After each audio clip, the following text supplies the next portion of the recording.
This episode is brought to you by Beville. Beville is the first and only shaving system for men with coarse and curly hair. Guys like Mickey and I were always getting cuts with normal razors, and Beville is an amazing shave for people like us. Beville is even clinically proven. After using it, 4 out of 5 men reported reduced razor bumps, discoloration, and irritation. For 20% off your first box of Beville supplies, go to getbevel.com and the offer code ICE. That's GETBEVEL.com, offer code ICE. Please support them since they're supporting us. Upon initial contact with Ice-T's music, I had envisioned him to be an ill-mannered and psychologically unstable man with an extremely uneducated and barbaric frame of mind, whose raps displayed nothing but ridiculous jargon, shocking sexual audacity, and repulsive images of the ghetto. However, after further analysis of his music, I can deduce that he is the epitome of anti-disestablishment terrorism, who embodies the entire spectrum of the urban experience and struggle. But to make things more plain and simple to the layman, I find Ice-T to be the dopest, flyest, OG pimp, hustler, gangster player, hardcore motherfucker living today. To be honest, I am totally and completely on his dick. Welcome to the Ice-T Final Level Podcast, featuring your co-host, Mick Benzo, and your host, Ice-T. Hey, what's happening? This is Ice-T and Mick Benzo. You're listening to the Final Level Podcast, number 20. Mickey, we made it to 20. Number motherfucking 20. We did 20 of these things, and guess what? People are actually tuning in and respecting what we're doing here. Yeah, now we know that most of the people that listening to these podcasts they're not podcasters. This is sometimes their first time ever listening to them. If you get a chance, go back into our episodes. If you're at IceTFinalLevel.com listening to these, hit the button that says episodes, and you can go all the way back because there's a lot of great guests. It's a lot of great stuff on here, and we're just thankful that people are listening and our fan base is growing and growing. And this is as raw as you're going to get it. This is rawer than fucking radio. This is as raw as we can get without ruining our lives.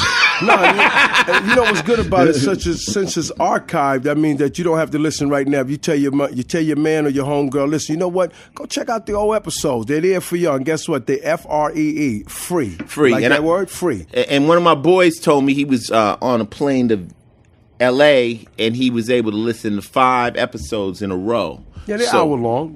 So you can go to iTunes and pick them up. It's the Ice-T Final Level Podcast, and this is some new shit. Only reason I'm doing it is because Mickey talked me into it. I'm able to do this in my house.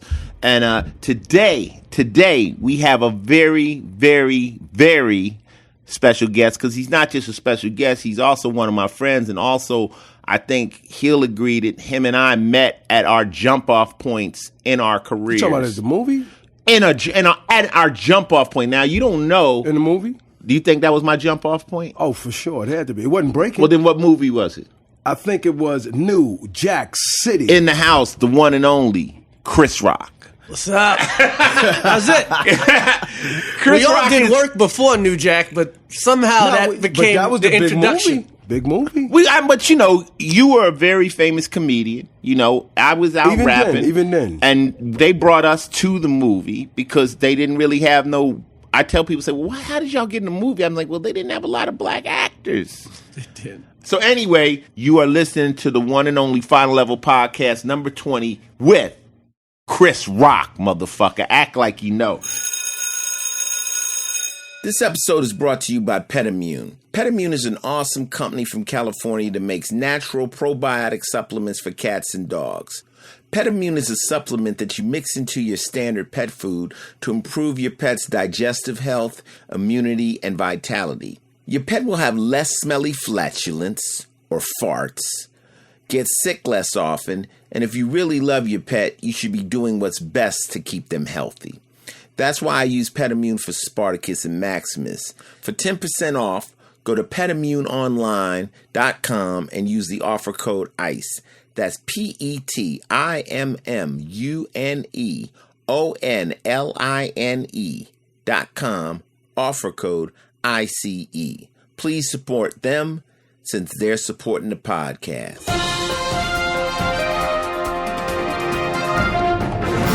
Well, in news, this motherfucking news is crazy, Ice, for real, man. I guarantee you Chris Rock can agree to this. I can agree. Our United States president of the world has a thing. Wait a minute, he's the president of the United States, not of the world. Yeah, he's the world. The most powerful man in the world.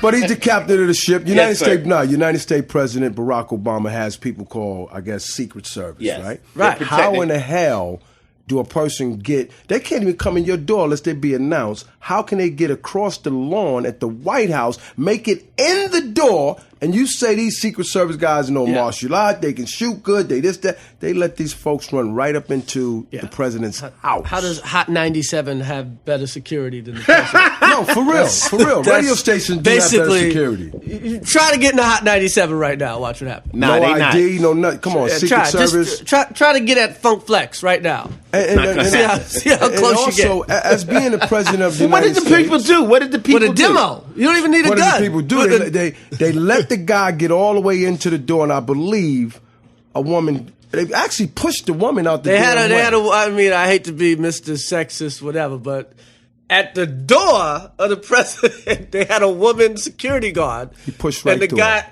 overpowered. It's like push right the lady, mushed her. Right, fuck out my way. Yeah. And that's that. And what did he do when he got into the president? If it ain't Latifah or Precious. Yeah, they might be able to get Remy around Ma. them. Yeah, they ain't getting around them. They ain't getting around them. No, they're not getting around them. It'd have been a fist fight. So they got in. He got in, made it all the way into the White House, and then he was actually What did he do, hand him a demo? No, he had a knife. Then they got him. I guess he was going to get some And steak. the president happened to not be there. Just left. No, he had just left like maybe 10 minutes early. Well, I know I've had a little experience with the Secret Service. One time I was in Atlanta and the president was coming, and they had locked that whole hotel down a couple of days ahead of time before he came. I mean, they do serious work. I can't tell because I don't know how do you even get to the front door of the White House? I mean, they jumped over the lawn. Sometimes it's lax. I was there one time. I was in D.C. filming something, and I was just walking by the White House, and black security guard, yo, what's up, Chris Rock? Next thing I know, I'm in the White House. Really? I'm in the White House. Wow. Brothers is walking me around. Bush was president. Walking me around the White House. I'm in the kitchen.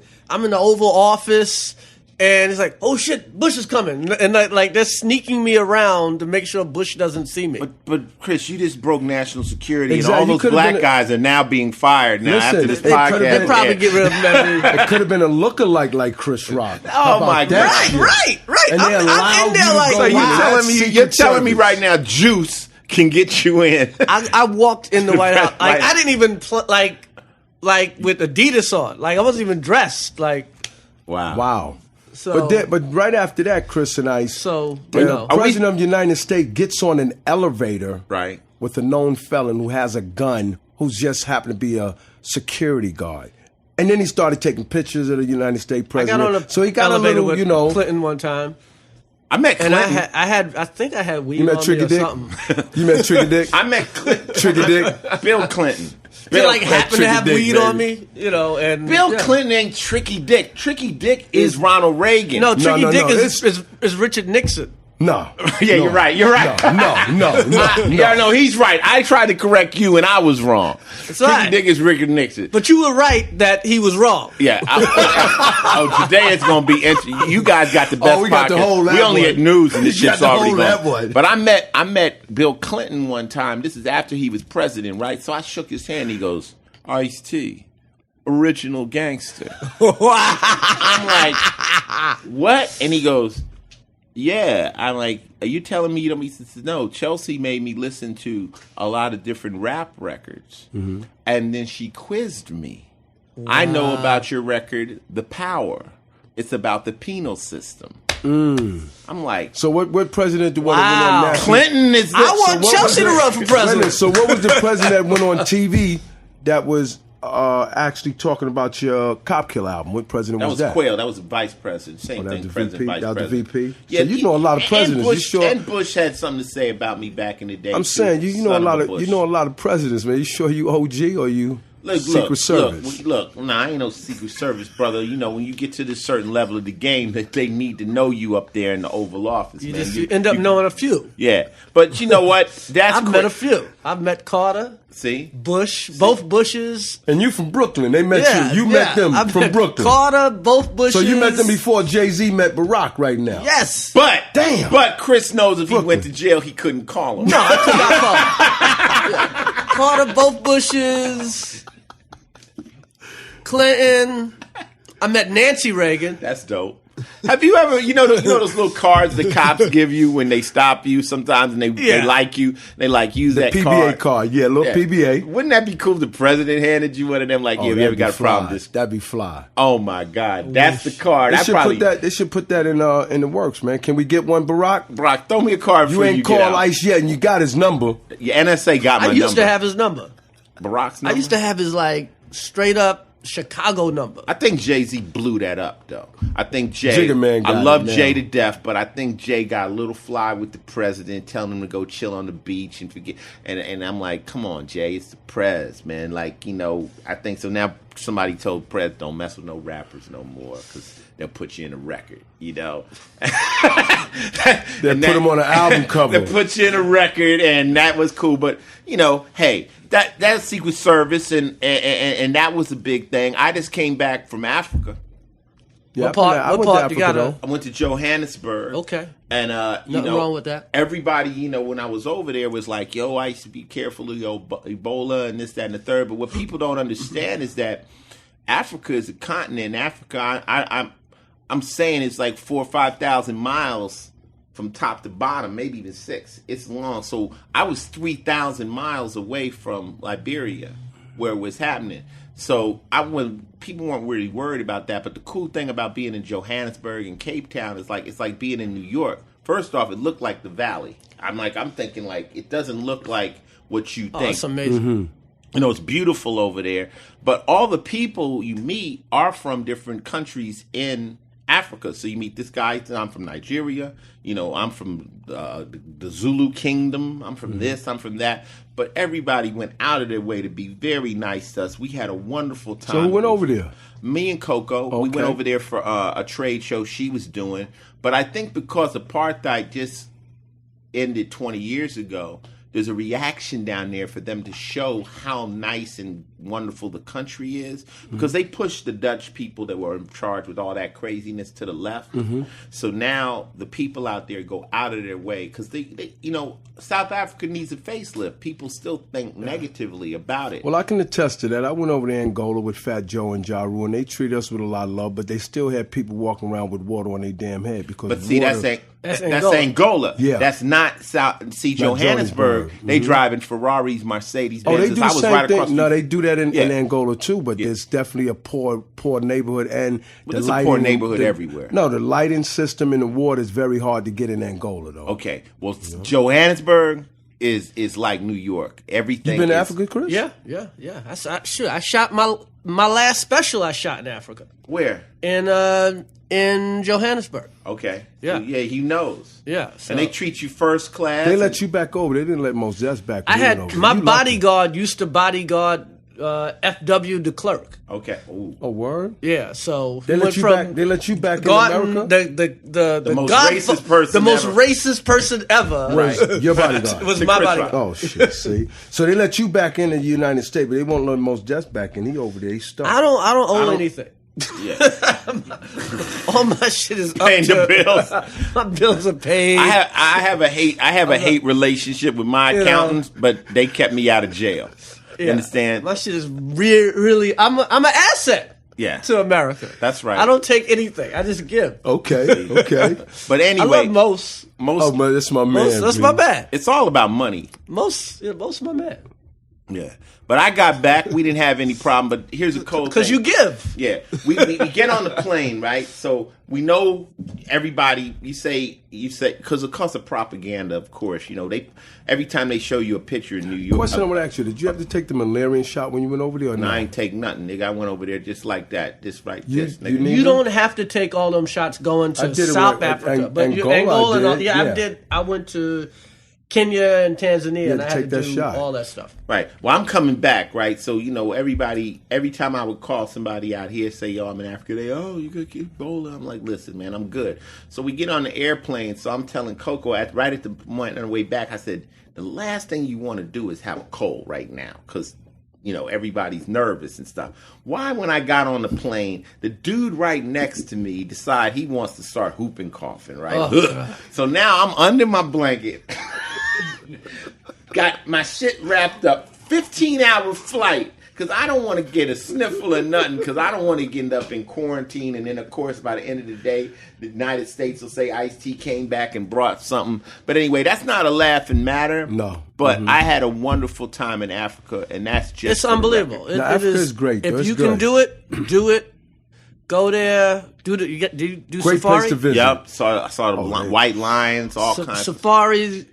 Being on safari is like being underwater, but you can breathe. It's that much nature, not the animals, the trees, the bugs. You be looking at some bugs like, what the fuck is that shit?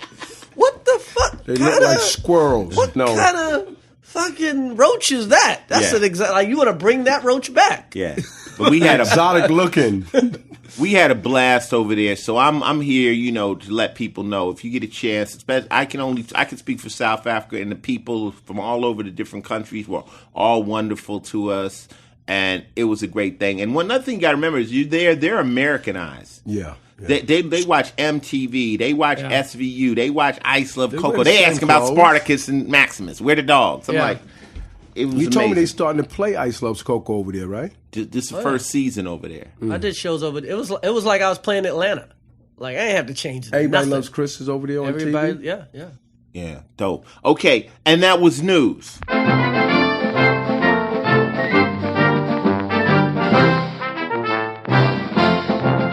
All right, Final Love Podcast number 20, and this is sports. What's going on in sports, Mickey? Well, I got a problem with the NFL right now, Tim Tebow, which everybody loves, he prays before, during the game with no problem as a Christianity person for Christians, right? And Hassan Abdul, he prays as a Muslim. They consider that outrageous, and they penalize and threaten him to give him a fine. I don't understand the different rules of one person can pray but the other one can't. Now, what happened is when he ran into the End zone, he slid across his knees, and then he went down and he prayed like a Muslim, put his head down. So what's wrong and with they that? penalized him. But then they came back and said they were wrong with penalizing him, and they said they penalized him for sliding on his knees. We know that's drama. We know that's bull. And, the NFL right now is upside down. They don't know what to be mad at. Yeah, but I think it's unfair to have double standards, man. If someone's religion is someone's religion, that's what you let it be. You don't penalize someone for the NFL. You don't penalize people for their religion. But the NFL, every Muslim's not a bad Muslim. But man. NFL is going to tell you we didn't penalize him for praying. We penalized him for sliding on his knees. He can slide in on his knees. Once he passed the end zone, No, he can't. If he felt like walking into the end zone, No, he can't. could have. There's rules against that. There's rules against what showboating and all this other stuff. He didn't taunt anybody. He was happy to get a touchdown. NFL, knock it off. NFL right now, like I say, They got Mickey, much bigger problems. they got much bigger problems. They're shell-shocked. They don't know what to penalize people for, what to let go. The NFL is under siege. This year is hard on the NFL. So I think maybe after this year, once they get their house in order, they'll get back to stop being petty and doing dumb, silly shit like that, penalizing. Because we enjoy the game. Oh, no, definitely. We enjoy the It's game. amazing. But they've asked for the commissioner to resign. It's people are really having it bad over there in the NFL right now, and I just think they're just shell shocked. Sometimes you come up under so much pressure that you don't even know. Chris what Brown, to do. Chris Rock, you should. Chris Brown. Yeah. Come on, on. Come on. I mean, Ray Rice, Chris Brown. Ray Rice, No, I'm saying, Chris, you should be the commissioner for NFL, man. We should, vote you into this shit. man. Shit, everything would be legal. Steroids would be legal. Why? Please, steroids would be legal. Nobody gets suspended for nothing. It's like, hit your wife, don't hit her again. There's a reason Chris Rock and me ain't in politics. People always tell me, Ice, you should be in politics. I'm like, nah, I got out of crime. You know, there's reasons certain people should be comedians and certain people. I feel like I'm a commentator on life as a rapper. I can commentate. You can take it or leave it. I don't write laws or change things.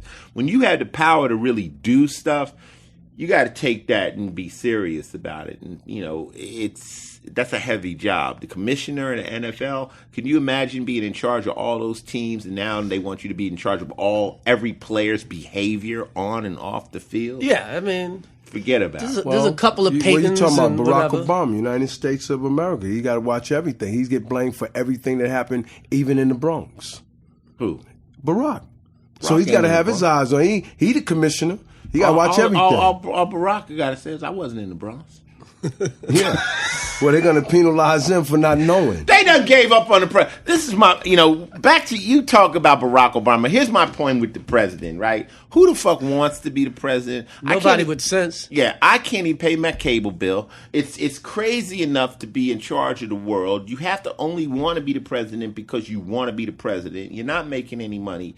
And at the end of the day, all the people that hate Barack so much, my comment to them is, he's only going to be here for how many more years? He probably got two more finished. years. Mm-hmm. He's not And finished. everybody mad. Black people mad at him. Who's next? We think, black people, we don't realize we're the mistress. We're the bitch he was fucking early. Right. But he married America. Right. And we got to let him do his thing with America. Now, we can get at him from time to time. I think I said and it get a best. hookup. I think I said it best. You said half the people. We're the mistress. Yeah. yeah, exactly. I think I said it best. He said Get half a the coat. people hated Barack when he got in because, like you said, the Democrats and the Republicans. So half of them hated him anyway. So there's no way he could win anyway. Well, that's who's next. That's my question. Okay, whenever you got a problem, just tell me who's next and who's going to do better. And right now, there's no candidates on either side. They want Hillary. I think Hillary would be great, but does Hillary really want to still be in the White House? She's been in the White House for years and years and years. It'd be the first lady president. Yeah, That'd but be cool. still, she, like Chris said, she's got to want to do that. Right. And that's, she might not want to do that. She might want to stay home and watch TV. Why you want to be in the office where your husband was getting his dick sucked? Oh, see? Oh, shit. She could get a good memory. The voodoo of that might It's just like, that's where you're going to be. There's no other Oval Office. They're not moving the Oval Office. That's why we have Chris Rock here. So that's where you're going to be. Yeah. Anytime you're having a meeting with the guy. That might be one of her grounds. We have to make another Oval Office. Yeah, I mean, whenever you're having a meeting with whatever from Russia or Israel or whatever, they're gonna be looking at her and like, I wonder if she's standing where he skeeted at. Oh, you guys ain't when shit. When he's in there with her, she's gonna be thinking that shit. Well, somehow we slid from sports to the Oval Office, but that was sports. This segment right now on the Final Level Podcast is called I'm Not a Hater, but I Hate Shit. Now, you always know, we do not hate on this podcast. That's unacceptable to me. We don't do that. We don't talk about who's fucking who and that. And whenever your boy says something about that you hear about him and her or this, we look him in the face and we say, you know what? You sound like a bitch right now. We don't care about that shit. We Ice-T's my hero. We don't do that. But we hate shit. Certain things bother us. And you know what I hate, Mickey? What you hate this podcast? I hate when you want to love a team. Oh shit, yeah. Wow. You want to love a team and they fucking keep losing. They just keep fucking up. Now I'm from LA. Mm-hmm. And we put the Raiders on the fucking map. Whoa. I'm from New York. We put the Knicks and the Jets on the map. And I'm hating it. I'm hating it right now. Chris, what about you? The Jets, the Raiders. I'm not even a Raider fan. And but you hate they getting their ass whipped. I mean, like, you just want them to be competitive. Like, it's hard to root against a horrible team. You know what I mean? You want to root against somebody that's kind of good. And I went to the Jets Raiders opening, right? And I became good friends with the Jets because Revis was playing, and I became friends with Darrelle Revis. So, you put me in a box, I'm a fan. I got the jersey on and everything, right? So we became good friends, but I'm there, and people are like, "Oh, you for the Jets? are you for the Raiders? I said, well, I was born in New Jersey, but I was raised in L.A. But the only way I could get out of it was saying, I'm an L.A. Raiders fan, right? Because the Raiders are losing so bad. And, you know, I think there's a lot of people out there listening to the podcast. I mean, I don't care if you're from Chicago or football. I mean, there's some teams that you want to love, but they just never win. And how do you... It's been a long time. How do we keep supporting that, man? I'm a New York Knicks fan, and they are definitely making me look bad. How long has it been since the Knicks had a championship? 73. Oh! But do me a favor. Do me one favor. I think we can win if we let Spike Lee not sit on the goddamn on the floor all the time. The Knicks haven't won since was 1970. Was Walt Frazier playing? Walt Frazier. Clyde, Willis Reed, Dave DeBusschere. See, I even know that team. Listen to that. I can name the Knicks 1973. 73. Y'all hear that? Knicks. Earl of Pearl. 73. Unbelievable. I don't like that. Did they win with Ewing? They didn't go. No, they went to the finals with Ewing twice. And Ewing only, you didn't want to do a layup instead of a dunk. Remember that, Pat? Pat, you remember that shit? Again, we hate to keep losing. Hey, Jets, man. 70. Pick it up, pick it up, pick it up. We're not haters. We just hate shit. We hate the fact We're frustrators. that we want to be fans of different teams. You guys are all over the world listening to this, all over the nation, but you might be connected to a town or a city that has a team that just will not win. And you're wearing that jersey and you're repping and you're showing up. And you gotta hate that shit. Cleveland's gonna be happy this year, though. You think so? They're gonna be. Oh yeah. Cleveland's gonna be happy, man. They're gonna be happy. Cleveland's gonna be happy this year, 10 man. years. Woo! They go for 10 years. Oh, How 10 years? much he got left? God damn. He's 30. Yeah, he's a kid still. Oh, they're gonna be happy. He's 30. See, but I think he got about 6, we're not 7 a hater, but we damn sure hate shit. at a high level. Yeah, He got 5 at a high level. He's super Easy. good. And Easy. He got 3 more years of being the best player in basketball. Easily. Yeah. Hate to say his name because I'm a fan of the Knicks. That's all. No, but 3, right? LeBron. I don't even know in who Miami, will overtake him, but somebody. Did a Right? great job. LeBron in Miami isn't going to have the same effect as LeBron in Cleveland. Like, LeBron in Miami is like you're in Miami and you're like, Miami's got stars and celebrities and shit. But in LeBron in Cleveland, it's like Godzilla coming to Cleveland. It's like, He's back. They ain't nobody fly. He's just going to be like the king of all time. He's back. Like, did they just give him a part of the Now city? he doesn't have to be. He don't have to be Prince LeBron. He can be King LeBron. No, truly the king. God damn it! But I'm glad he came back. And now, what are they gonna do with all those burnt jerseys? They taking them out, man. They gonna find them shits. Make B. quilts. Headbands. Hey, I'm not a hater, but I hate shit. And I hate my teams that just will not win. Come on, get it together. Your fans are holding on by a shoestring. The other thing we hate is getting cut up by razors. Black men haven't been able to shave properly for decades. We get stuck with either magic shave, clippers, or razor bumps, which speaks to an even larger problem that Walker & Company is trying to solve. We walk into a Walgreens or CVS and we have to go to aisle 17 and it's not even an aisle, it's a shelf with crappy products and crappy packaging marketed for people of color that we don't even really truly relate to. The point is to make health and beauty products not only work, but something that we can be proud to own and use. That's why I use Beville. They sent Mick and I a box a month ago and it's truly dope. It comes in this fly silver and black like futuristic box filled with all sorts of good stuff. It's a dope experience just unboxing the kit. You get this super slick stainless steel razor, a shaving brush, priming oil, shaving cream, restoring balm, and 20 Beville blades. Beville is how real players get that great shave. Mick also loves Beville. Every other time I see this guy, he'd have cuts on his face because there were no true razors made just for him. Now that Mick has found Beville, he's shaving his face with it and he's shaving his head with it. The man even went to his barbershop and said, "Don't touch me with anything but a Beville." So forget about Magic Shave, forget about clippers. This stuff is the real deal, okay?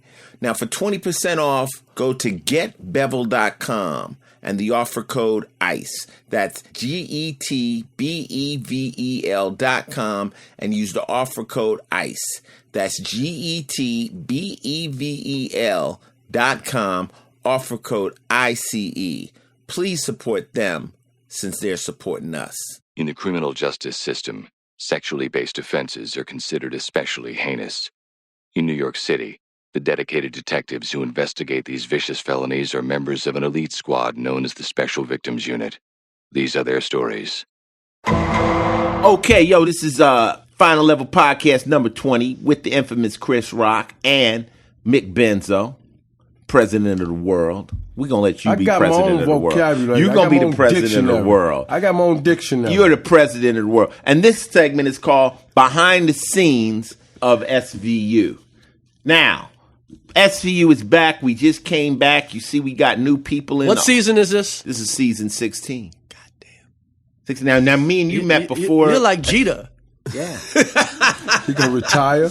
Jeter retired. People keep coming to me, Chris, and they go, "So, Ice, what else are you gonna do?" I'm like, "Nigga, I got a job. I got a job, and Chris has been off doing all kinds of films and stuff. We gonna talk to that, but I've been doing the same thing. But I tell him I'm black. I do not jump off a boat while it's floating. I mean, Dick Wolf likes me, and we're rolling again. So we're back this year. You see, we have a new detective in the squad room, Peter. And he's basically coming in. They cut his mustache off, and now they decided he's going to look a little bit cooler and shit. They had him come on a little crazy. We have a new captain that's showing up in the thing. But all I can say about the new show is that this season is going to be dealing more with crimes, with the stuff that they were dealing with prior to it. Last season was all about us. Lots of issues going on within the force, and now we're back to dealing with crimes. And we came out, and our first season premiere was the highest rated show on NBC for the night, our highest rated show in 7 years. Wow. And that's great at 16 years to get those ratings and stuff. So who knows? It might be a 17. And, I just want to thank everybody that's been supporting SVU for all these years. It's just a good ride. And Chris Rock will tell you, man, television, you don't do. Dude, fame done right is a 4-year job. Okay? Right. How long did Everybody Love Chris was on? We did 88 episodes, about 4.5 seasons. See? And that's a hit. That's a hit. Yeah. Wow. So what you got is just it's something different. And the fans that watch our show, coming from the Law and Order franchise, Law and Order has so many. Dick Wolf, like me, I started on New York Undercover, moved to Swift Justice, did a show for Law and Order called Law and Order Exiled, did my own show called Players, and then ended up on this show. And to have a 16-year run, I just want to say thank you to all you fans out there that have supported the show. And I think there's no way a show can stay on without a real, true, solid fan base. Not people that casually watch the show, people that have to watch the show. Yeah, like I used to watch, As the World Turned for years. General Hospital. Mickey will always hit you up. Mickey, did you understand? I'm talking about. This is the most thug, one of the most thug niggas I know in New York. You couldn't miss an episode. And this nigga will hit you with some. Shit. You was watching Days of Our Lives? As the World Turned and General Hospital. Can't miss it, Channel 4 and then you'd go rob people in the afternoon? Yeah, and then I come home late at night and I had to watch Get Smart about 1 o'clock. Then we hit the streets again. And then you kill some niggas? And we hit the street again. Agent 99. We got to go watch it. You got to see all these things. You got to get your trick, and then you get some chicken and go home. Go to sleep. Start your day off again tomorrow. 3 o'clock, be in the hospital, be in the house for General Hospital. Then go rob some people in the afternoon. 2 o'clock. As the World Turned, the big old world was turned on channel CBS. Yeah, we know that. You watch that? Okay. At 1 a.m. in the morning, you watch Get Smart, and you go back and hit the streets, you know. This Chris guy. Rock from Brooklyn. I'm from the Bronx, so we did ours differently. This dude is funny. This is the break all stereotypes of street cats and thug dudes and stuff. I'm telling you, this Mick Benzo guy, if you met him in the night, you give him your money. But now he's sitting up there and he go home and he watches, Young and the Restless. Hey, guys, so funny. That was dedicated fans like they doing with Law and Order. And our SVU fans are here. So there's not too much I want to give away about the new season. Just stay tuned. We've had 2 shows come on, and we're looking for season number 17. I can't say anything bad about it. You know what I'm saying? I mean, when I first got here, I was living in Manhattan. I moved over here to New Jersey. Now I just built a house down the street. All Law and Order. I got cars. Shit. What can you say? And Pete got a nice view. Yeah. Oh, that way. That way, towards you. Okay. Towards you. Towards me. Not all the way to you. You still, Chris living, we won't put him on blast, but he's been balling, But I'm doing the TV money, TV money's the best money. But yeah. It's the best money. Yeah, but checks keep coming. They keep coming. You're getting checks from, $4 grand. Just $4 from a show you did 30, 15 You're getting checks from Africa right now. Africa You just said whatever. Johannesburg. I do good. We all right. I just started getting my Chris checks, so. But yeah, I just want to send this behind the scene SVU segment out to the fans and say thank you very much for supporting us. I see y'all on Twitter. I'm at Final Level. You always live tweet during the shows. And we really appreciate you guys, all right? And that was behind the scenes, the SVU. Stay tuned. Season 16 is going to be off the chain. Yo, this is Final Level Podcast number 20, and this is TV. So guess what? Yeah, what's going on, baby? People are hearing my voice all over television. It's amazing. I mean, I just saw something that popped up on the internet. That Google search be following you like a motherfucker. You the only nigga stalking me with a Google search, just so you know that. Imagine I don't that, even man. have myself on Google search. Well, I heard something that you now already call Enter the Jungle. It's some MMA fight or something. What is that? I've been narrating a lot of stuff. I did this one called Enter the Jungle, which is about the MMA fighters that fight down in Brazil. Is it fake or is it real? No, it's real. It's like not the UFC. It's like in the jungle. They have these big MMA fights where motherfuckers really are down there trying to see who's really the most savage. Wow. And it's hardcore. But I did that recently. I did First 48. I've been doing that. I did their special. I'm doing this other thing called Celebrity Crime Files, a show you don't want us to feature you on because it's about motherfuckers fucking their lives up with crime. I did the new intro to the Mulaney show where I say Mulaney is shot in front of a live studio audience. But then I said, well, it sounds like I just said you got shot. So now they changed it to Mulaney is filmed in front of a live studio audience. Something that simple. Every time that plays, like Chris says, I get a check. It's like just that simple. I get a check. So now and it plays all over. So is narrating is cool? I mean, you just sit at the. It's voiceover work. Get a check. You get a check. It's voiceover work, but it's kind of. You know what else? If you listen to the Monday Night Football on NBC, that's my voice. I thought that was you. On NBC? On NBC. I did the voice. Sunday night. Yeah, Sunday night. I did the voice, the end of The Other Guys, the movie. That's right. Mm-hmm. Yeah. So I'm getting a little voiceover work, and I got an interesting voice. I got a lisp, but I guess right now, I think because of Law and Order, my voice is carrying more authority. They're like, okay, people trust Ice. I ain't going for that because of this podcast. Oh, you's a funny nigga. Well, when you gonna get a voiceover? Morgan Freeman can't take all the money. Right.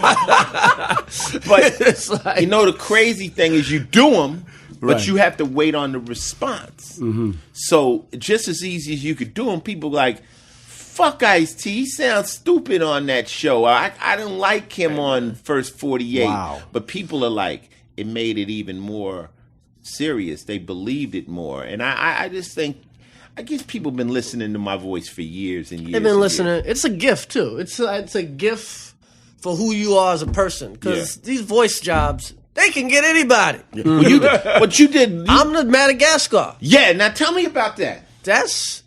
Hey man, the zebra pays the bills. The zebra pays all the bills. And that shit is I don't dope. never have to tell a joke.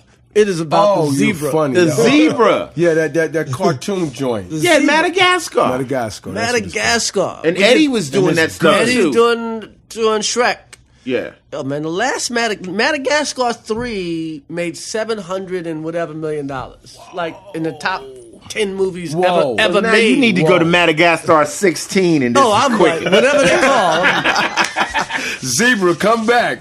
But yo, I mean, Let me get a couple more. That's all. It's good. It's good action. You know, it's good action. It's fun. It is acting. You know, you reading. You got a script in front of you. When you're doing voiceovers, you know, you'll hear. They have usually somebody doing a rough track, you know, and then you hear them and you go, okay, I know why they need my voice because this guy's voice sounds strange. Yeah. But you do it, and when it shows up on television, everything you do in entertainment has nothing to do with how you feel about yourself. It has to do with how you're received. You can think, like Chris will tell you, you can think you're going out telling the best jokes in the world. If they ain't laughing, it ain't funny. So we all have that edge, that feeling like, I hope this is received well. I think I'm doing the best I can. But now all these voiceover jobs are turning into, like you say, they become lucrative. You know, you got a little this, a little of that, and then you put them all together in a month. You're like, wow, this is more money than people make. You know, In a year. It's like having No. gum machines all over the country. Oh, It's just like, pennies it looks add like, up. Yeah, it looks like pennies, but They add up. Yeah, exactly. So for TV, check out First 48, the season, I think, finale. That was your man Ice-T. Then I'm on Celebrity Crime Files. That's on TV One on Monday nights. And, you know, I'm doing the NFL. I'm doing this. I'm doing that. And, you know, thankfully people are enjoying it.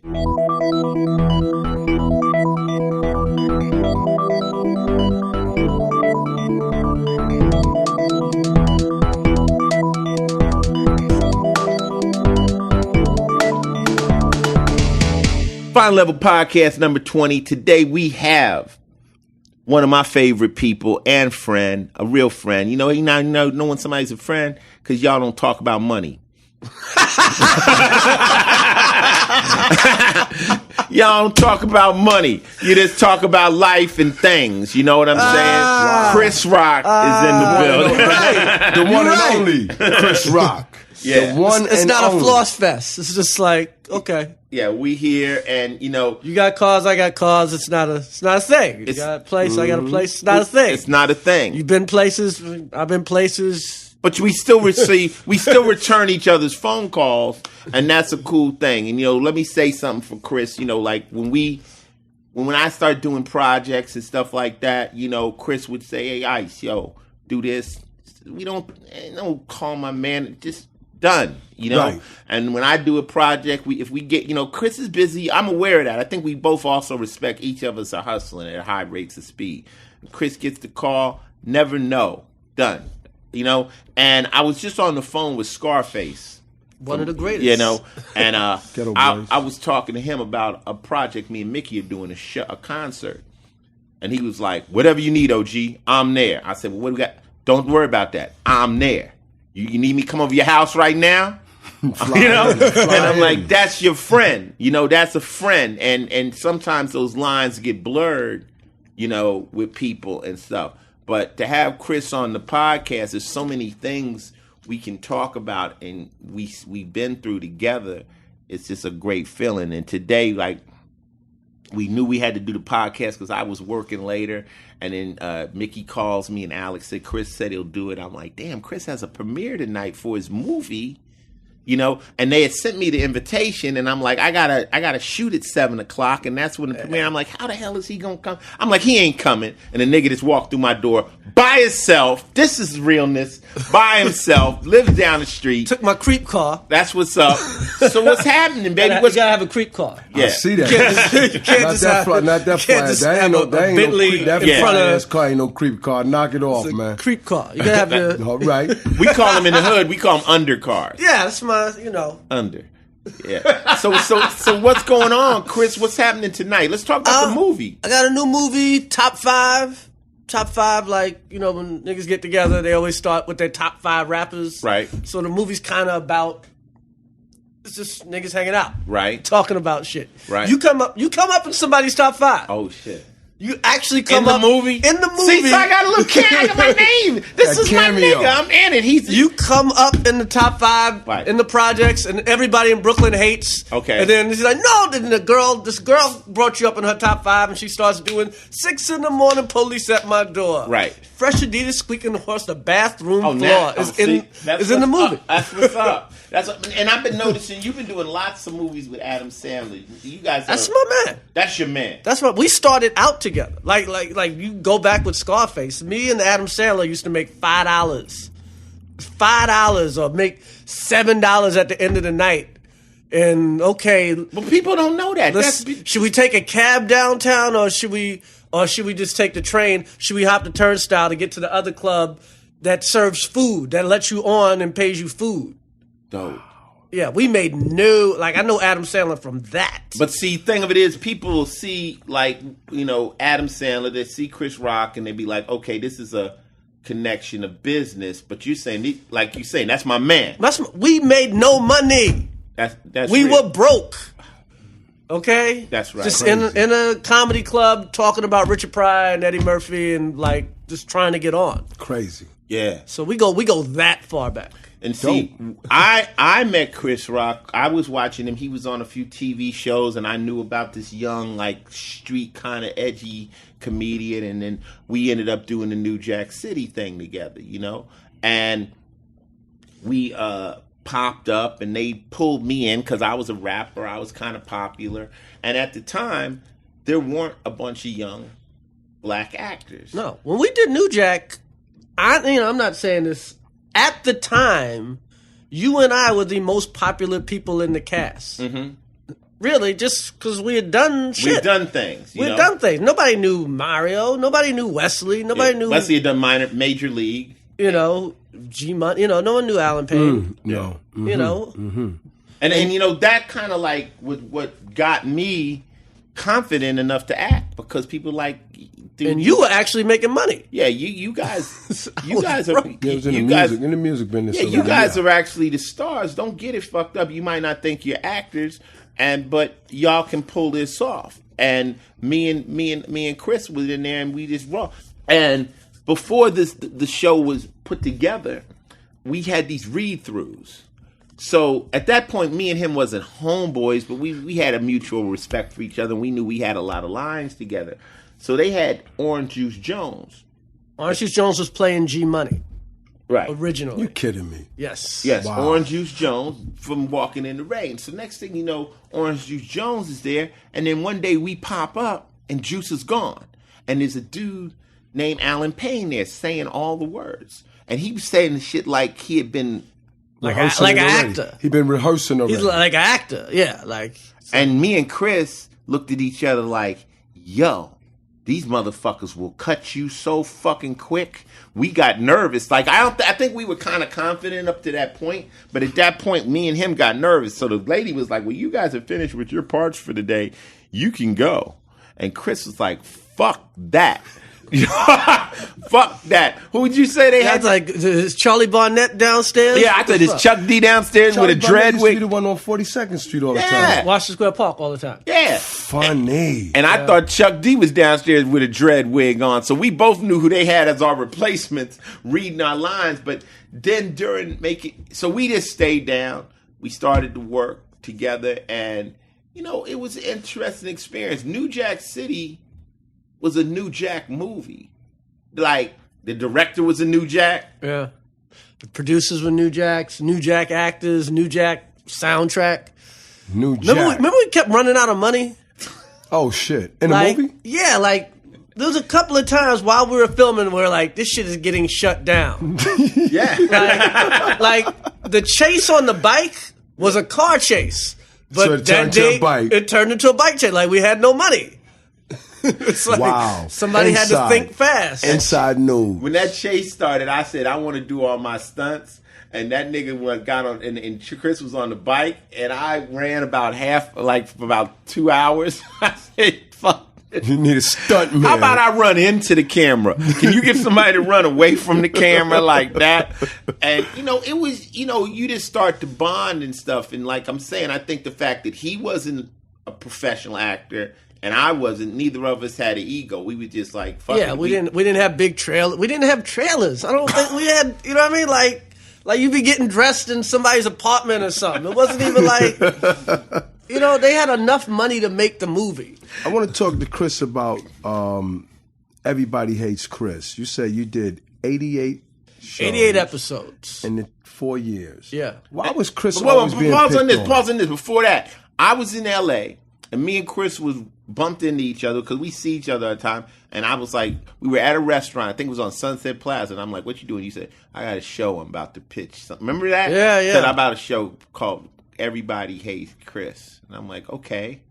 And like I said, we don't talk about money. It's not like, Chris, give me a job. Give me a job. Let me in. And I was just like, cool, player, I'm out. But then the show came on. So tell me. It was good, though. I liked the show. But why was Chris always being picked on? That was me. I went to school.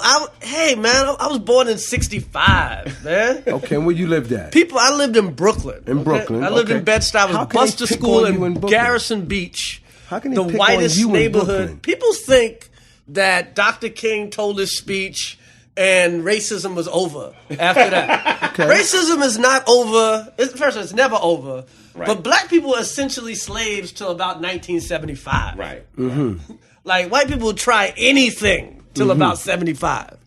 Only around 78, they started watching what they say.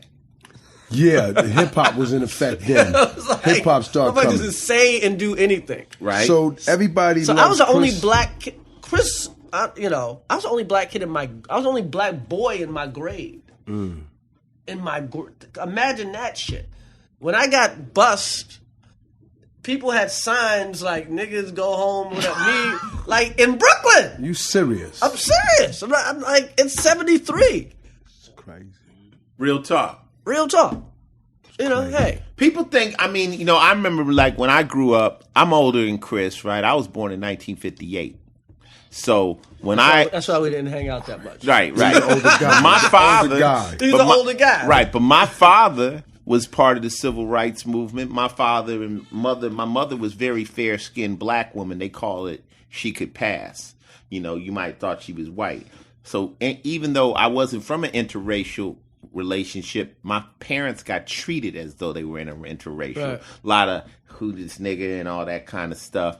And in my house, it was unacceptable. In my house, it was just like, all that white black shit, that's all nonsense, that's stupidity, and we don't accept it. So I had lots of little white friends and stuff like that. It was promoted in my house, like, get past that. Right. But they were going through it. And, as you grow up, people think it just recently ended. It just ended. Yeah. In the 50s, people were still on the back of the bus. You know what I'm saying? So the world has come a long way, but I understand what Chris was going through in Brooklyn. Everybody hates Chris. Wow. Oh. I seen Chris in a movie emulating NWA. What was that about? Oh, that was funny shit. CB4, funny man. Shit. Funny CB4. shit. Straight out of Low Cash. Funny shit. What made you do that? Yo, man, hip hop? Was it hip hop or? I wanted to be a rapper, but I'm not a rapper. It's like, okay, what's the next best? Take my comedic skills and do this thing. And especially that era of rap was kind of like wrestling. Yeah. True. You know what I mean? It was closer to wrestling. It was Eazy-E was a wrestler, essentially. Mm-hmm. Right. You know what I mean? He was like Barnum and Bailey. It was like, okay, let's create a show. And it was just ripe it was ripe, man. It was, what was good about CB4? It was funny. CB4 showed hip hop that it had a sense of humor, and it was, humility was part of it, because, we had to be able to have fun with it. You can't just take yourself so absolutely serious.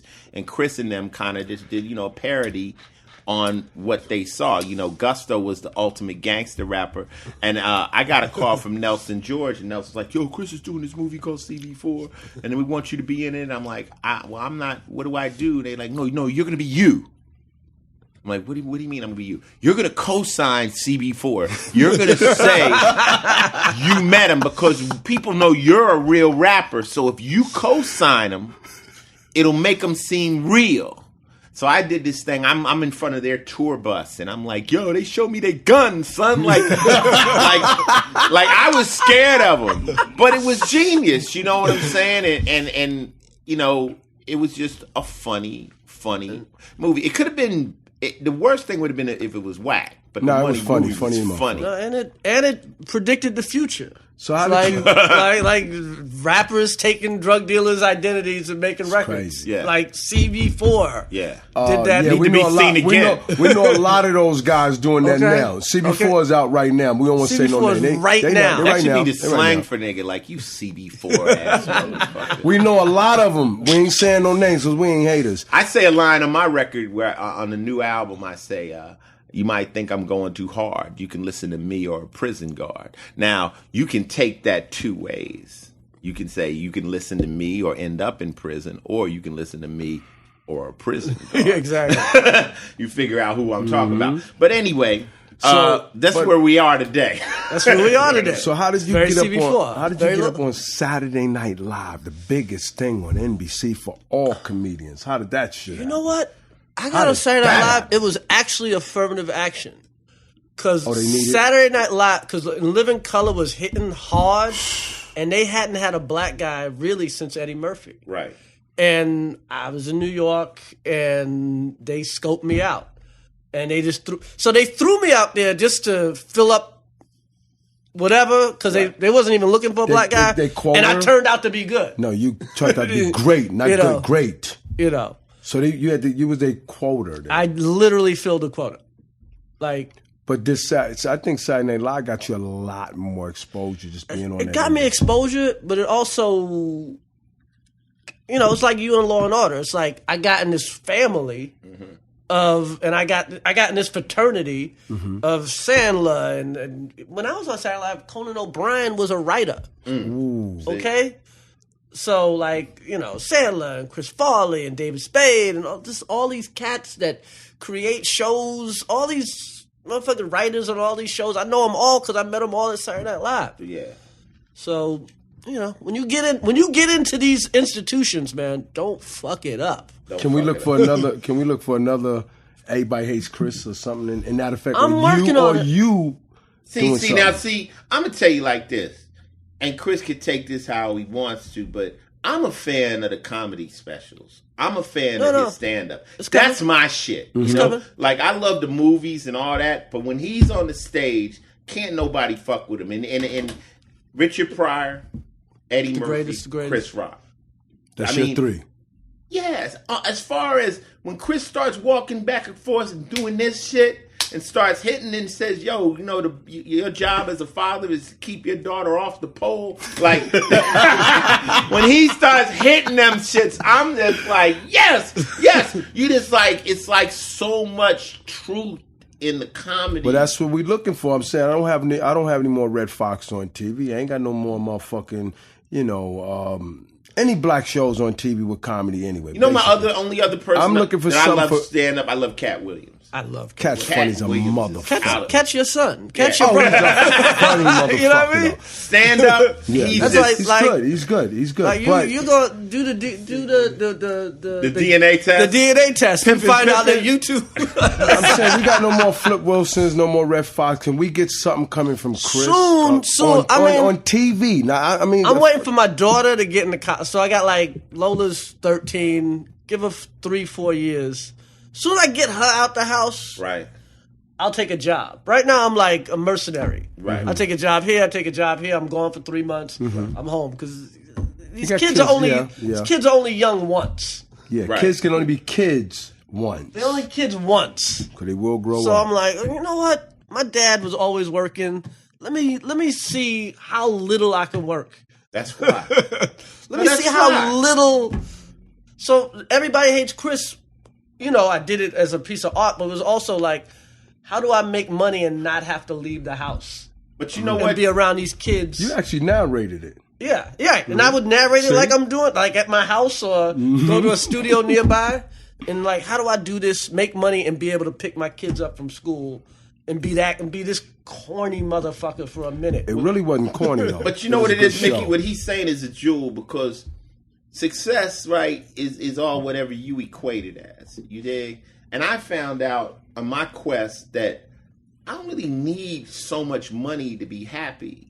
I just need enough that I'm comfortable and I can do what I want to do when I want to do it, have my little toys and stuff.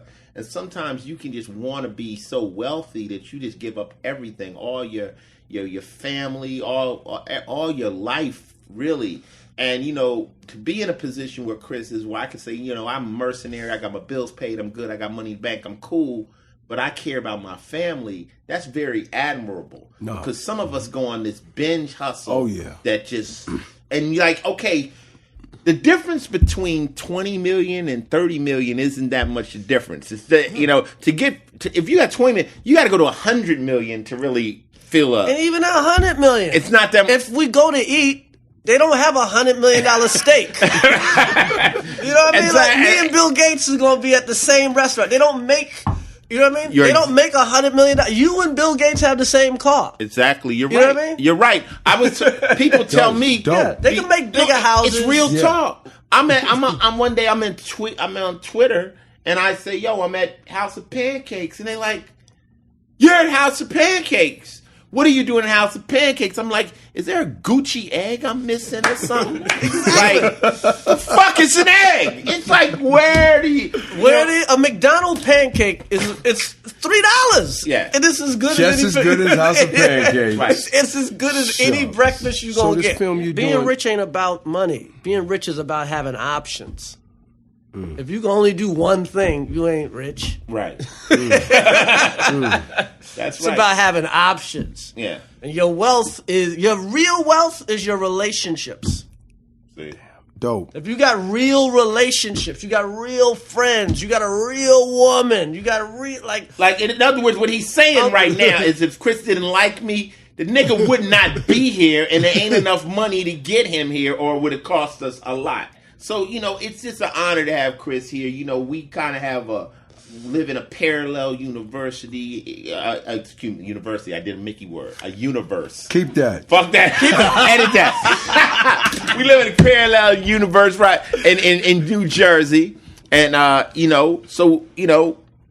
he's on the podcast. So don't think Chris Rock is big time now, too big to hang out with Ice-T, his homie. Never. More. Chris is the realest nigga out there. You know what I like? No about agents, it too, no managers, whatever. I looked up something. February is your birthday. February is his birthday. Aquarius. February is my birthday. That don't matter, though. You're an Aquarius, man. Nah, that means a lot to me, man. You lucky to be in my motherfucking zodiac sign, baby. It's my shit, man. I'm letting him in. He's gonna try to make you come to his party now. Our party, Aquarius celebration. Now he's gonna get that. See, he's not me. He's gonna try to make you come to his party. Don't do it. Okay. Hey, but look. That was the Chris Rock is here, so let's continue with the podcast. This next segment is movies. But before we talk about movies, let's pause for a minute and discuss Petammune. See that pause? That's a joke. Yeah, I'm not as funny as Chris, but a minute ago he did mention that real wealth is measured by relationships and not money. Two of the most important relationships I have are with my bulldogs, Spartacus and Maximus. I mean, they almost never leave Coco on my side. And even when we're on the bus all summer on tour on Mayhem Fest, they were there. It's hard to keep your pets real healthy just with a diet of average dog food. That's why I supplement my dog's food with Petammune. Petammune is a natural probiotic supplement for cats and dogs, and it helps prevent your pet from getting digestive disorders, itching, scratching, and excessive shedding. Petammune also promotes and helps your pet's digestive health, immunity, and just overall health, healthy weaning, as well as skin and coat health. Essentially, Petammune makes sure that your beloved pets have enough of the important nutrients necessary to keep them healthy. With Petammune, being sick as a dog ain't really sick at all. Petammune is hooking up all the final level people to go to petammuneonline.com. Okay? All you got to do is use the offer code and you get 10% off. That's PETIMMUNEONLINE.com, offer code ICE. Please support them since they're supporting us and our pets. Now, we just got finished talking a lot about New Jack City. Chris Rock got coming out right now? What's your joint? What's Top 5. Top 5. December 12th. December. And he's having a premiere tonight. Premiere in New York, right? Yeah, we're showing a couple of people. He don't know you, but I might be able to get you in. I'll get my own goddamn invite, man. I might be able to get you in. Goddamn invite. Anything for Ice-T. Yeah. Anything for Ice-T. I might be able to get you in because I got to go to work. Close good hair. But me and my gave wife me something may to show cut up. out on. Yeah. But no, that's Star top good 5. hair. That's a Chris Rock joint, top 5 in the month of December. I went to go see The Equalizer. Equalizer's good. Denzel. The one and only Denzel Washington. I don't think he's ever made a bad movie. No bad movies, no bad performance. Never phones it in. Even when he played with Ricochet with Ice, it was good. Comes to play every time. It's a Denzel story. So I get on the set of Ricochet, and it's like Denzel fucking Washington. I'm like, oh, fuck, you know. Now, even today, when I'm acting, right before I get ready to do a heavy scene, I say to myself, I'm Denzel fucking Washington. That's how I psych myself up. I go, I'm Denzel Washington. And I go in there and I do my fucking whatever I'm doing. Wow. So I'm sitting at this table with Denzel, and we just kind of met, and we're telling jokes and shit. And then all of a sudden, they go action. And Denzel jumps into character, right? And I'm like, and I fuck my lineup, and he looks at me, he goes like this. Come on, Ice, let's go, baby. And right then, I was like, I want to learn to act like Denzel Washington. Because when you get around really good actors, they almost show off.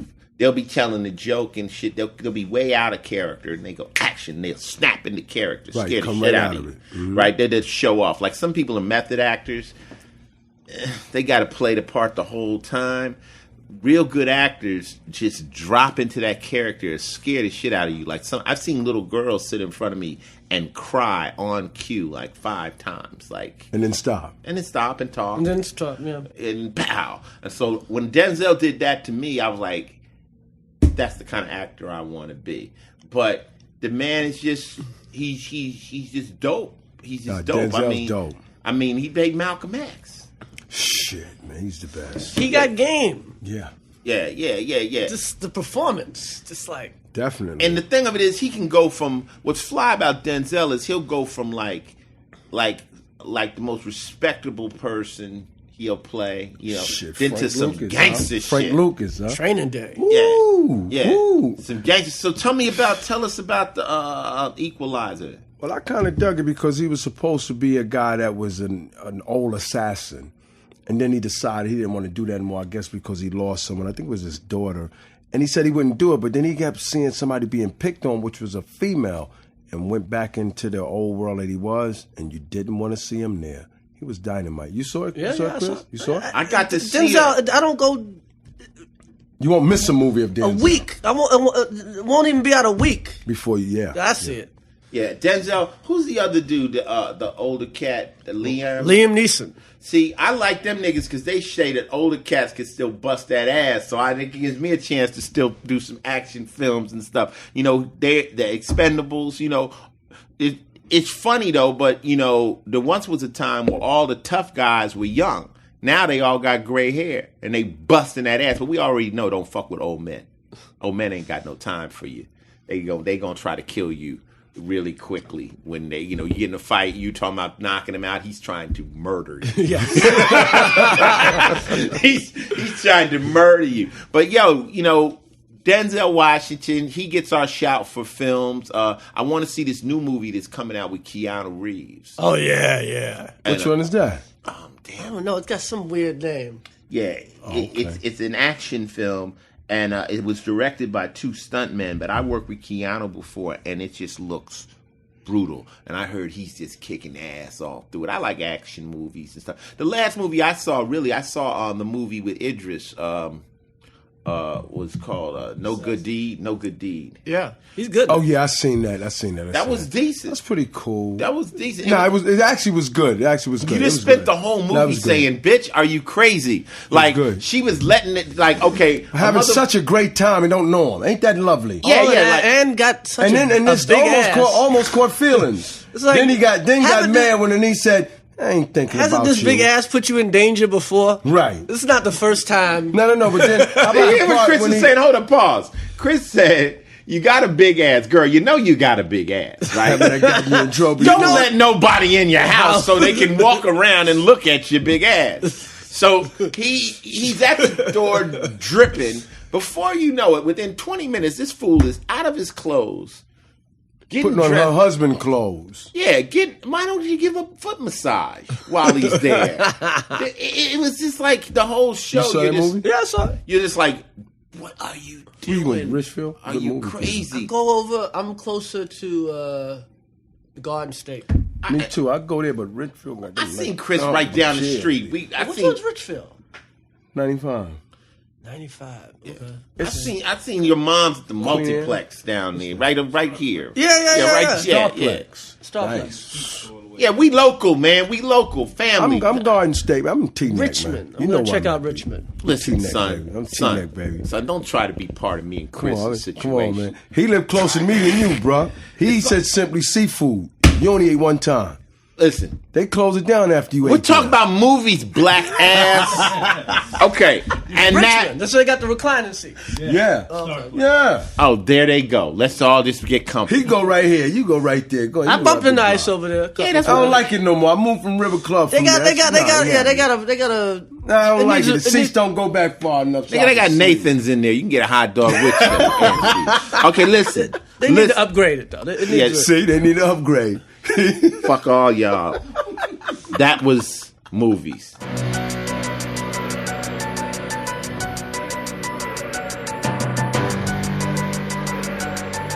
All right, this is the final segment of the Final Level podcast today with the infamous Chris Rock and Ice-T and that other guy.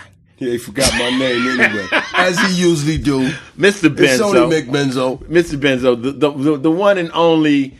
The one and only soap opera robber.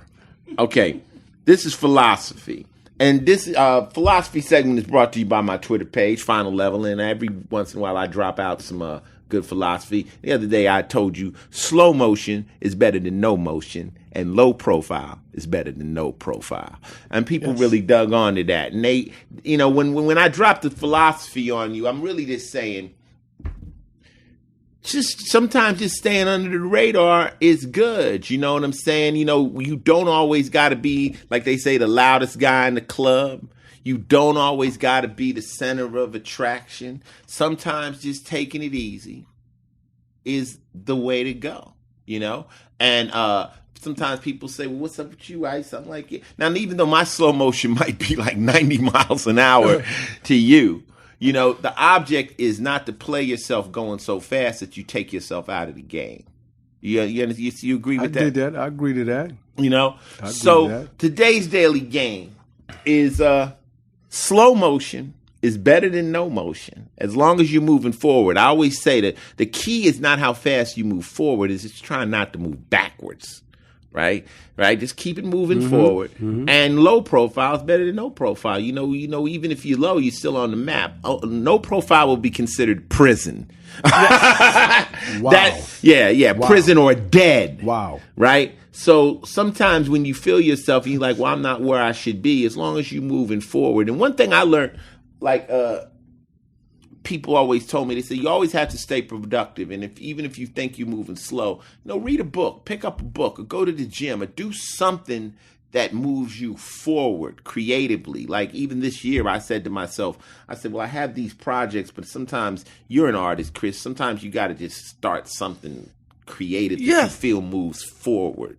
Yeah, and that keeps you positive, So that's our philosophy for the day. You take it with a grain of salt, and just remember that. Don't worry about how fast you're moving forward. Just try to maintain forward momentum and not just stop. Well, since we got Chris right here, Mickey, there's been a whole bunch of rumors and theories on the infamous 99 Problems track. You know, talking about the record that you did? Yeah, the record I did on the Home Invasion album. Right. But the actual remake that happened with Jay-Z started. The seed was planted by this gentleman right here. I thought Rick Rubin. No. Chris, tell the story. I was upset. First of all, I love Ice-T, right? Like, I'm a real fan. Right. Mm-hmm. So, I when he had that Home Invasion album that you couldn't get nowhere, by the way, you couldn't get that shit nowhere. Like you had to at a fish joint, maybe. So my man went from Warner Brothers, where you can get it everywhere, to like Priority. Cool, you gonna leave Priority alone. They were good, man. Yeah. But he had his Cop Killers thing, and then it was like it was rough. It was rough. Mm-hmm. It was hard, So I got this record, and I went through the album, and it was like, oh my God, this is the greatest record of all time. This is like, So when I got to L.A., whenever I go to L.A., Rick Rubin plays me everything he's working on. Mm-hmm. And then he always asks me, what are you listening to? Now, how you know Rick Rubin? I know Rick Rubin just from... I was just always in the clubs and stuff, man. I was like, the same way I told you that Melly Mel story. I was there. Right. In New York. Right. I was there. I was at the Fever. I was at the Roxy. I was and at Rick is that kind of person. Wow. Rick is an ill person. He seeks out ill people. Like me and Rick Rubin became friends, and he was like, well, Ice, so I get it. I tried to get Rick Rubin to produce my comedy record. Got it. Right. Because he was doing Dice. He worked with Dice. Yes, he's working with Dice. So I was like, I'm going to get Rick Rubin to produce me. Like, that's how big my ego was. Right. I thought I could get Rick Rubin, right? Yes, you can. Stop it. Maybe I get him now, but, anyway. So I played him some stuff, and I played him 99 Problems, and he fell in love. I loved it. It was just, the hook was amazing, funny as fuck. My man from the 2 Live Crew was on it. Now, since we're talking about the song, Brother Marquise invented the song because we were sitting talking about Whoop, There It Is.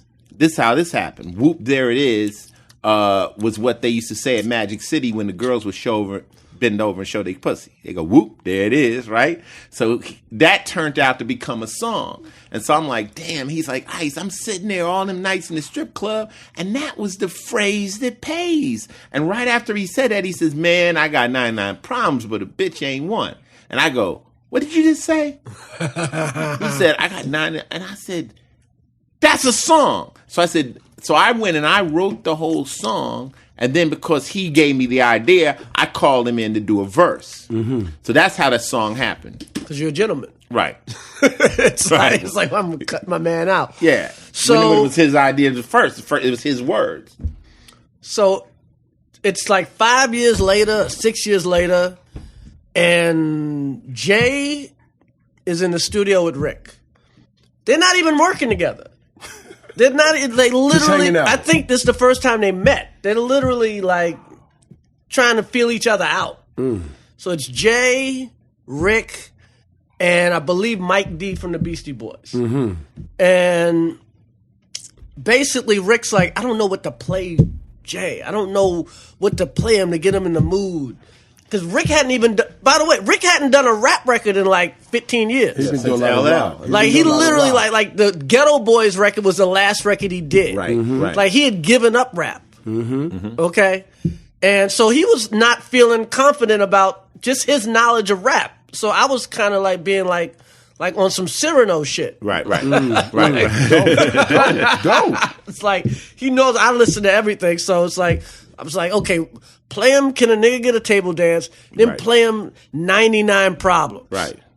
And he played him he played Jay-Z 99 Problems, and Jay-Z fell in love. Wow. It's like, oh shit.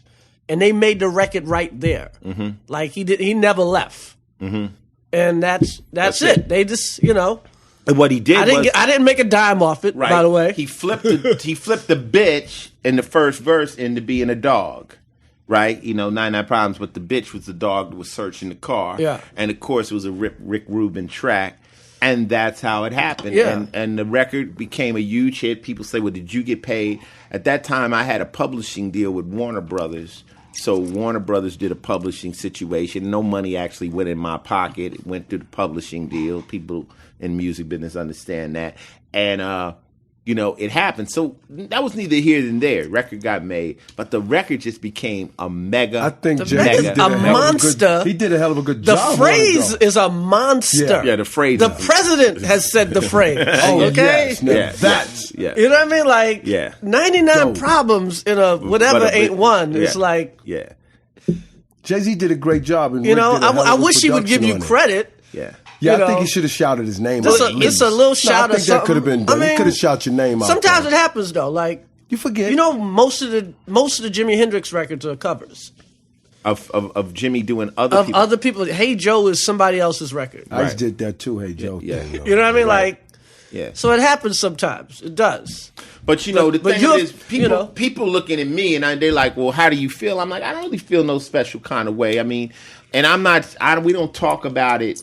I just wish you did it live because every time I've seen you live a couple of times, I'm like, well, nigga, that's your record. Live. We used to do that's it. Your shit. We used to do it. But we redid it on the Body Count album, on the Manslaughter album, and what we did was we put the real words over the music like that Jay used. Okay. So it sounds. I started a cappella and then we hit it, but I'm not the kind of person who's like, yo, that I'm not bitter. I'm just trying to clear the record, so people go, oh, because when I did it, people were like, oh, you took Jay's. I'm like, whoa, no, we did the record 11 years ago. So this is from the horse's mouth. The whole 99 Problems, blame it all on Chris Rock. I was there. And so this is what we did in the Body Count album. We took the original lyrics and put it over music similar to the way Jay-Z did it. So Tretch calls this a jack back. And this is something off the Body Count album. This is the original words to 99 Problems, but a bitch ain't one. Yo, check this out. I got a hoe from the east, I got a hoe from the west. Got a hoe that likes to jack it off and rub it in her chest. I got a bitch from the north, got a bitch from the south. Got a bitch that like to suck it long and hold it in her mouth. I got a bitch with hair, a bitch with none. A bitch with a knife, a bitch with a gun. A bitch with ass big as a TV set. And there's a bitch over there, hey, the one I'm gonna get. But maybe not, she may not like me though. No sweat to a vet, I'll rock a sister though. Word. I rock the whole damn herd. Fuck them all and leave them on the curb. I got a bitch with a mink who rocks a fat gold link, who likes to fuck me with her ass upon the kitchen sink. I got a bitch with tits, a bitch with ass, a bitch with none. But hey, I give her a pass and I love them all. I love them crazily and they love me back. That's why they stay with me. So if you're having girl problems, I feel bad for your son. I got 99 problems and a bitch ain't one. Hit me. 99 problems and a bitch ain't one. If you're having girl problems, I feel bad for your son. Got 99 problems and a bitch ain't one. Got a bitch that's old, a bitch that's new, a bitch who loves velvet and the color's blue. I got a bitch that's fat, a bitch that's built, a bitch so old her titties give out powdered milk. I got a bitch who's funny, a bitch who ain't, a bitch that can sing, a bitch who can't. I got a bitch that loves fucking on an airplane. I even got a bitch off Soul Train. I got a bitch who rolls ragtop bins, long ends. I got a bitch who's broke as a bum, but she's the most fun. I got a bitch that plays piano, a bitch who don't. A bitch that dances naked, a bitch that won't. A bitch who's short, a bitch who's tall. A bitch who burns my phone out with priority calls. And I love them all, I love them crazily, and they love me back. That's why they stay with me. So if you're having girl problems, I feel bad for your son. Got 99 problems and a bitch ain't one. Hit me. 99 problems and a bitch ain't one. If you're having girl problems, I feel bad for your son. Got 99 problems and a bitch ain't one. I got a bitch that loves a G. She'll fuck you right after she fucks me. I got a bitch that loves boats. I got a bitch that loves handcuffs and ropes. I got a bitch that's fast, a bitch that's slow, a bitch that's a virgin and a bitch that's a hoe, a bitch that lies, a bitch that's true, a bitch who's a man because y'all bitches too. I got a bitch that's cool, a bitch that's hot, a bitch who loves rap, a bitch who loves rock, a bitch who's lost and one who knows where it's at. She gets up under me and purrs like a cat. I got a bitch that runs, a bitch that walks, a bitch that yells, a bitch that talks, a bitch that's dirty, a bitch that's neat, a super fine bitch that I knocked it to swap meet. And I love them all, I love them crazily, and they love me back. That's why they stay with me. So if you're having girl problems, I feel bad for your son. Got 99 problems and a bitch ain't one. Hit me. 99 problems and a bitch ain't one. If you're having girl problems, I feel bad for your son. Got 99 problems and a bitch ain't one. All right. Well, that was the Final Level podcast today. We got Chris Rock. We could talk for hours, man. Thank you, man. Thanks for having me. You're on Twitter now. You're on occasionally. Occasionally, you know, I'm old man. I don't know. I got it. I got it. Hire me a young boy. But it's at Chris Rock. Yeah. It's at Chris Rock on Twitter. You know, movies is coming out, doing big things. But the main thing is a real dude. And, you know, he's on the podcast and everybody continue to support Chris Rock. You know, everybody out there don't deserve it. Some people do. He does. And, Mickey, this is your first time really kicking it with Chris. And you know. Oh, no. I kicked it with Chris in L.A. one time. I was out in Los Angeles. Right off Sunset in the hotel. We sat down for a couple of minutes. I'll tell you about my brother Melly Mel. We laughed and joked. But this is the first time I've actually got a chance to sit with Chris Rock as a one-on-one. And it's a pleasure, right? And it's definitely a pleasure, but I got to say December 2014, top 5. Do me a favor. It is a Chris Rock movie. Y'all go and support it. Just support it. Now I realize it's Melly Mel's brother. Just support it. That's all. Just support it. Tell a friend to tell a friend.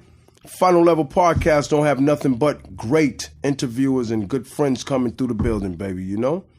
Peace, Chris. Peace. That's how I'm living. That's how I'm living. That's how I'm living. That's how I'm living. That's how I'm living. That's how I'm living. That's how I'm living. That's how I'm living. That's how I'm living. That's how I'm living. That's how I'm living. That's how I'm living.